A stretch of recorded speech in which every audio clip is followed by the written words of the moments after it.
Introduisez dans les morts de l'étau un hameçon 3XL streamer, ici un numéro 10.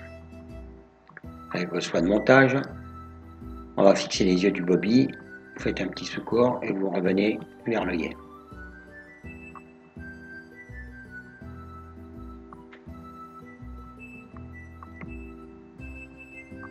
Positionnez les yeux du bobby, ici c'est un tube de mousse.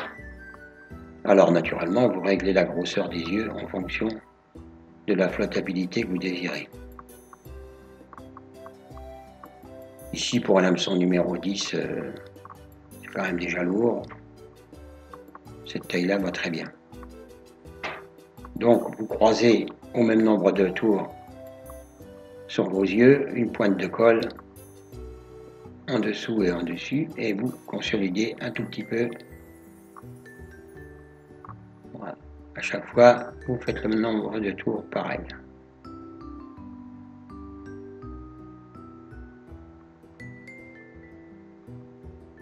Et là, vous allez à la courbure.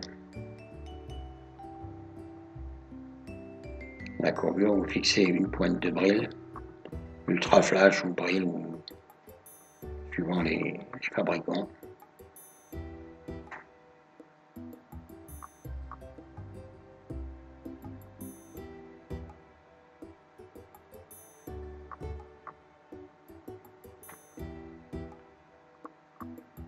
Levez une pincée de marabout que vous fixez solidement.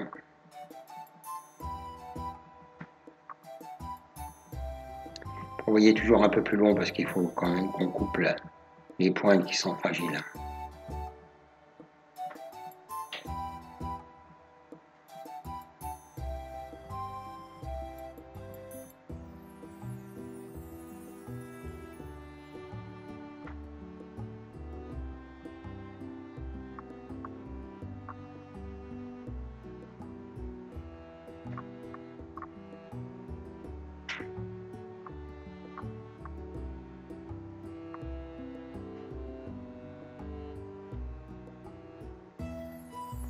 Fixez une chenille flash, ici une chenille moyenne.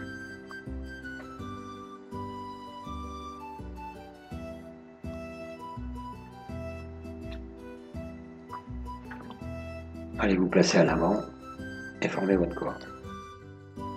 Bon nombre de réservoirs interdisent le bobby.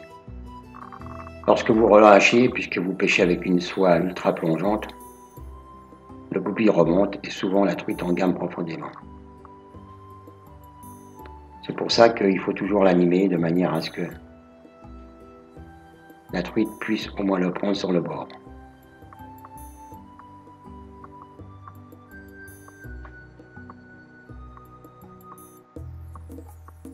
Là, on va fixer une deuxième touffe de marabout, donc on va couper un peu le dessus des fibres de la chenille.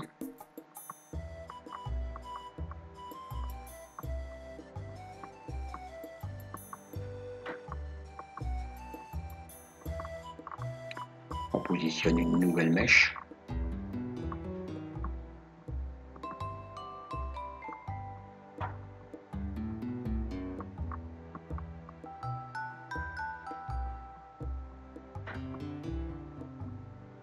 On coupe, on fixe bien.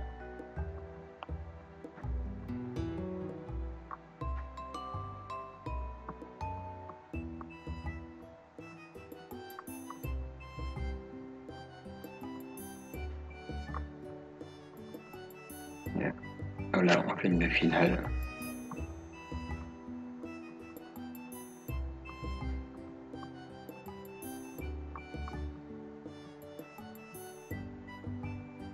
Et on va bien coller tout ça, que rien ne tourne.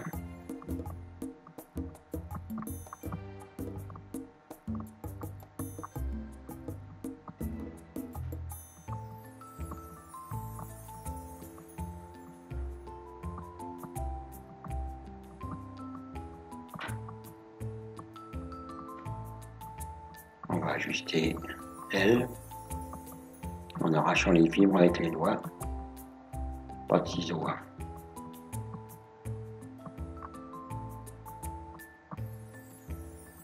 queue. C'est des faibles qui sont très fragiles, donc autant les arracher. C'est pour ça qu'il ne faut pas avoir long au départ.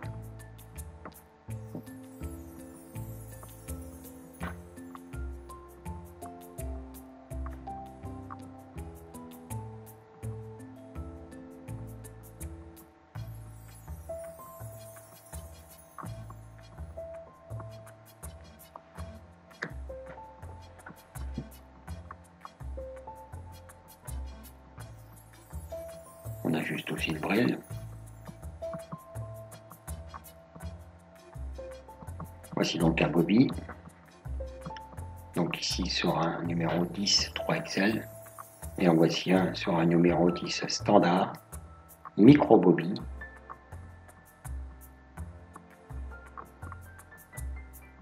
Et donc la différence.